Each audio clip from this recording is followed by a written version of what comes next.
Hey everyone, my name is Pooja. So जैसे कि मैंने बोला था, RRBPO का फॉर्म फिलअप का टाइम आ गया है। सो आज मैं आपको फॉर्म कैसे फिल करना है वो बताऊंगी। मैंने कोशिश की थी कि जितना जल्दी हो सके मैं फ़ॉर्म फिल कर लूँ, इसलिए मैंने कल रात में 12:30-1 के अराउंड ही कुछ फॉर्म भर लिया था। तो बाकी की मैंने स्क्रीन रिकॉर्ड कर ली है। जो भी डिटेल्स है मैंने फॉर्म का जो भी है, अपना डिटेल नहीं दिखाया है, बट आपको कैसे करना है वो बता दिया है। आगे मैं आपको एक एक करके सब बताती जाती हूँ। सो स्क्रीन पे चलते हैं। सबसे पहले स्क्रीन आएगी तो आपको अप्लाई फॉर ऑनलाइन पे क्लिक करना है। उसमें दो ऑप्शंस हैं कि न्यू रजिस्ट्रेशन या ओल्ड रजिस्ट्रेशन। तो आपको न्यू वाले रजिस्ट्रेशन पे क्लिक करना है अगर आप फर्स्ट टाइम फॉर्म भर रहे हो तो। देन उसमें नाम पूछ रहा है, फुल नाम। तो पहले आपका पूजा नाम डालना, जैसे जो भी आपका नाम है आप वो डालो। उसके बाद कंफर्म नेम करो। देन उसके नीचे मिडल नेम है, मिडल नेम पापा का डालो। आई नो उस पर ऐसे हैशटैग नहीं मतलब वो स्टार मार्क नहीं है कि ज़रूरी नहीं है, बट आप डाल दो क्योंकि वो पैन कार्ड या आधार कार्ड से आपका मिलना चाहिए। वो हुआ, उसके बाद आप लास्ट नेम डालो और फुल नेम में एक बार चेक कर लेना, जो भी आप आधार या पैन दोगे ना उससे नाम मैच होना चाहिए। उसके नीचे है मोबाइल नंबर, आपका मोबाइल नंबर डालो, कंफर्म मोबाइल नंबर करो। देन ईमेल आईडी डाल के डोमेन नेम @gmail.com करना है, जो भी है वो, और राइट साइड में कंफर्म करना है। देन ये सिक्योरिटी कोड है वो डाल के एक बार क्रॉस चेक कर लेना, क्योंकि ये डिटेल्स को आप बाद में चेक नहीं कर सकते, मतलब चेंज नहीं कर सकते, इसलिए एक बार में अच्छे से वो कर देना। Then save and next. तो नेक्स्ट पेज में आपका है ये है कि फ़ोटो के लिए कि आपको फ़ोटो क्या डालनी है। तो जो भी मेन फ़ोटो आप वो डालो जो स्क्रीन पे आएगी। देन एक ऑनलाइन फ़ोटो डालने के लिए बोलता है, तो आप ना मोबाइल से वो कैमरा स्कैन कर लो, वो एक फ़ोटो डाल दो और उसके नीचे आपको सिग्नेचर अपने अपलोड करने पड़ेंगे। ये तीनों ध्यान से करना, सिग्नेचर की और फ़ोटोज़ की जो गाइडलाइन है वो प्रॉपर होनी चाहिए, उसमें कुछ प्रॉब्लम नहीं आनी चाहिए, उसका ध्यान देना। देन एक बार क्रॉस चेक कर लो बराबर है कि नहीं। ये होने के बाद वो जो बॉक्स में है ना वो आपका प्रॉपर फिट बैठना चाहिए, ऐसा नहीं होना चाहिए कि ये आधा है वो वहाँ आधा है। तो वो होने के बाद प्रॉपर एक बार देख लो बॉक्स में फिट बैठ रहा है, फ़ोटो बराबर है, सिग्नेचर बराबर है, फ़ोटो में फ़ोटो, सिग्नेचर में सिग्नेचर। देन नेक्स्ट कर देना है। देन है बेसिक डिटेल्स में आपको कैटेगरी पहले फिल करनी है कि आपका कौन सा एग्ज़ाम है, ऑफिसर स्केल 1 का है वो डालो। देन उसके बाद जनरल कैटेगरी है या कौन सी कैटेगरी है वो डालना है। ये होने के बाद टाइप ऑफ डिसेबिलिटी जो भी है आपको वो फिल करना है। अगर आपको है तो आप उस हिसाब से डाल सकते हो, नहीं है तो वो इग्नोर करो। ये होने के बाद मैंने एक्चुअली नीचे वीडियो चालू किया हुआ है मेरा, तो क्योंकि मैं फॉर्म कल रात में भर चुकी थी। वो फिल करने के बाद नीचे रिलीजन है, तो आपका जो भी आप उस हिसाब से डाल सकते हो। जैसे मेरा हिंदू है तो मैंने वो हिंदू डाला। देन उसके बगल में है आप क्या कोई माइनॉरिटी कम्युनिटी से बिलोंग करते हो, तो मैं उसमें से नहीं आती, तो मैंने नो सेलेक्ट कर दिया। एंड देन आप क्या कहीं पब्लिक सेक्टर अंडरटेकिंग के अंदर काम कर रहे हो, अगर है तो यस कर दो। मैं नो हूँ तो नो। इसमें मोस्टली ना जो फर्स्ट टाइम वाले उनका नो ही आता है, तो ऐसा कुछ है नहीं, तो ये भी नो। एक्स सर्विसमैन हो वहाँ पे भी आपको नो डालना है। एंड आई थिंक्स और कुछ नहीं। हाँ, नेशनैलिटी में आपको इंडियन डालना पड़ेगा, वो आप डाल लो। आपने RRB के एग्ज़ाम पहले कभी दिए हैं क्या, अगर हाँ तो वो यस करके जो भी जब आपने एग्ज़ाम दिया वो साइड में कॉलम में आता है, आपको वो सेलेक्ट करते जाना है। तो मैंने 3 बार दिया था तो वो मैंने ड्रैग करके सेलेक्ट कर लिया, और वो आपको कंट्रोल करके ना प्लस की बटन, एरो की बटन ऊपर दबाते जाते हैं ना, तो वो एक एक करके सेलेक्ट होता जाता है। ये देन जो आपको प्रीलिम एग्ज़ाम का सेंटर चाहिए उस पर टिक करना है कि पहले जैसे स्टेट आ गया तो आप सेंटर सेलेक्ट करोगे कि महाराष्ट्र में चाहिए, जहाँ पे चाहिए वो। देन उसके बाद प्रीलिम्स का पेपर के लिए कहाँ चाहिए, मतलब वो फर्स्ट वाला सेंटर कहाँ पे है, और देन उसका सेकंड प्रेफरेंस कहाँ रहेगा। सेम मेंस के लिए आपको करना है। तो पहले प्री के लिए आपने एक एक करके सेलेक्ट किया, देन मेंस के लिए आप सेलेक्ट कर लो। और याद से सेंटर जो आपके नियर बाय रहे आपको खाली वही सेलेक्ट करना है, दूसरा सेलेक्ट मत कर देना, नहीं तो बाद में वो चेंज भी नहीं करते हैं और आपको काफ़ी प्रॉब्लम होगी। और SSC को लेके तो आपको पता ही होगा सेंटर को लेके कितना कंट्रोवर्सी चालू है, इसलिए आप अपना सेंटर वही सेलेक्ट करना है जो आपके नियर बाय रहे। और एक बार क्रॉस चेक कर लेना, प्रेफरेंस 1 में वो डालना जो आपको पहले चाहिए, देन प्रेफरेंस 2 वाला डालना। ऐसे मेरा ना यहाँ पे ये न्यू इंटरफेस आया ना, तो पहले मैंने प्रेफरेंस 2 डाल दिया था, देन मैंने प्रेफरेंस 1 डाला था, बट बाद में मैंने क्रॉस चेक कर लिया था, इसलिए आप ये देख लेना कि आपको ऐसा प्रॉब्लम ना हो।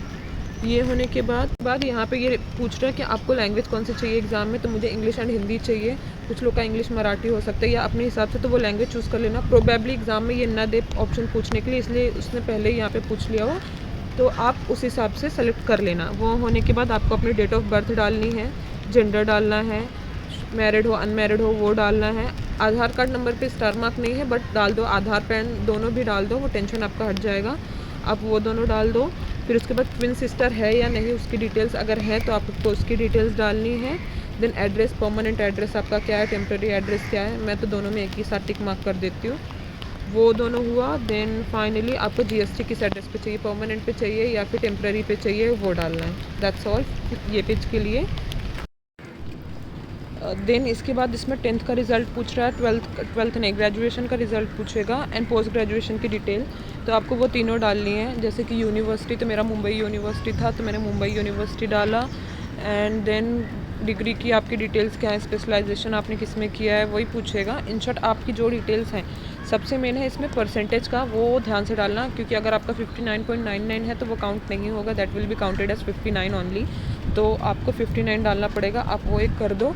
ये हाँ, डेट ऑफ पासिंग आपके सर्टिफिकेट में नीचे मेंशन होगा, वो देख लेना, वो उस हिसाब से डालना। ग्रेड कौन सा, ए ग्रेड है या बी ग्रेड है, उस हिसाब से वो उतना डाल देना है। ये होने के बाद आप नीचे आओगे, आपने 10th में वो लैंग्वेज पढ़ी है कि नहीं, मतलब वो 10th के रिज़ल्ट में, या 7th 8th कौन सा स्टैंडर्ड है, 8th के बाद आपके रिज़ल्ट में वो है कि नहीं। तो मेरे 10th में ऑलरेडी मराठी था तो मुझे टेंशन नहीं है।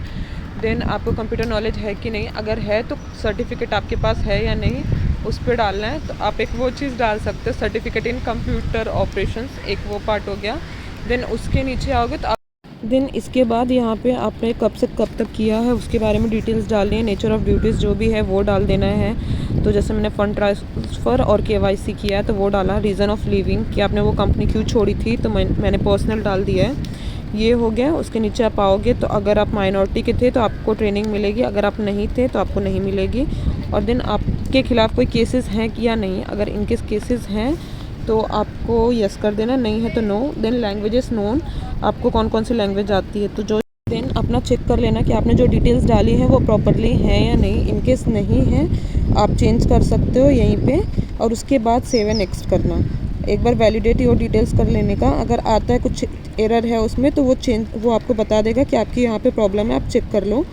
देन प्रीव्यू का पेज आता है जब आप सेव एंड नेक्स्ट करोगे। यहाँ पे आपको अपनी एक एक डिटेल्स जो भी आपने डाली है वो क्रॉस चेक करनी है, like date of birth, gender. ये राइट साइड में ना आपको लिख के भी आएगा, मैंने जस्ट ड्रॉप कर दिया क्योंकि मेरी डिटेल्स दिख के आ रही थी।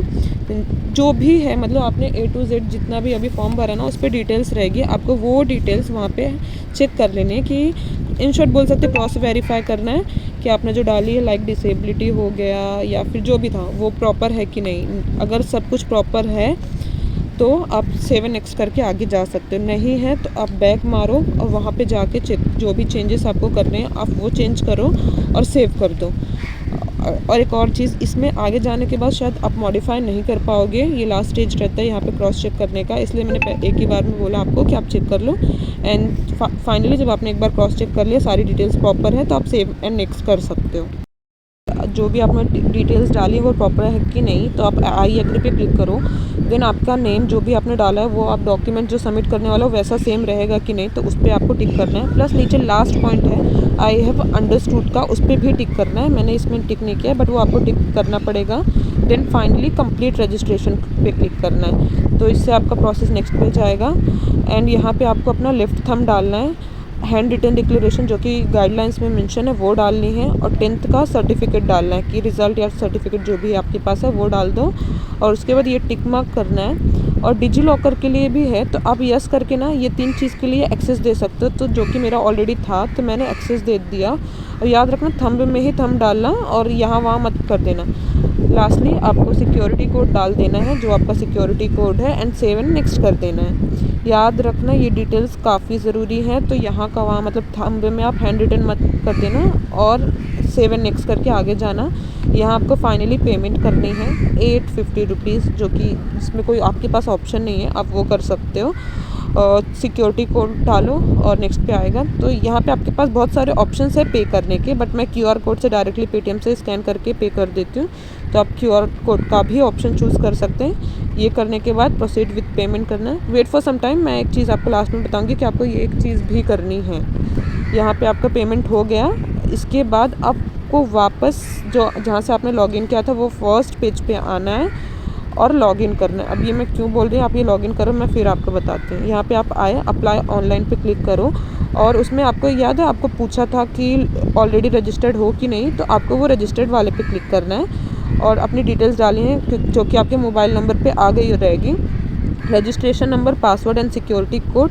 एंड देन आपको जो ये फॉर्म मिलता है ना उसको प्रिंट प्रिंट एप्लीकेशन करने से ना आपको जब अगर आप सेलेक्ट होते हैं ना, तो आपको ये फॉर्म शायद प्रिंट एप्लीकेशन लेके जाना पड़ता है। तो ये करने से आपका एक फ़ायदा ये रहेगा कि अगर जब एग्ज़ाम ख़त्म हो जाता है तो एक बार शायद ये विंडो ओपन करते हैं, बट आपने पहले से ही सेव किया तो आपको वो विंडो ओपन करने की ज़रूरत नहीं पड़ेगी और ये फ़ाइल को आप एक जगह सेव कर लो। ये इतना ही था रजिस्ट्रेशन का प्रोसेस। तो ये प्रोसेस खाली इतना ही था, इससे आपका पूरा फॉर्म सबमिट हो गया है। कोई जल्दी मत करना, हो सके तो 10th का रिज़ल्ट, लेफ्ट थंब इम्प्रेशन और वो हैंड रिटन डिक्लेरेशन, आपकी फ़ोटो और आपका सिग्नेचर, ये आप पहले से डाउनलोड करके रखोगे ना, तो आपको एंड में प्रॉब्लम नहीं होने वाली कि आपने डाउनलोड किया है कि नहीं किया हुआ है। सीधा आपको एक बार में स्कैन करना है, इसके अलावा ऐसा कुछ है नहीं। मैं आपको फर्स्ट अपडेट दे सकूँ फॉर्म फिलअप करने की, इसलिए मैंने लास्ट रात में ही भर लिया था, वो अभी थोड़ा बाहर थी काम। फॉर्म के एंड डेट तक वेट मत करो, जितना जल्दी हो सके टाइम से फॉर्म भर लेना। इनकेस कुछ भी क्वेरी है तो आप कमेंट कर सकते हो। Thank you.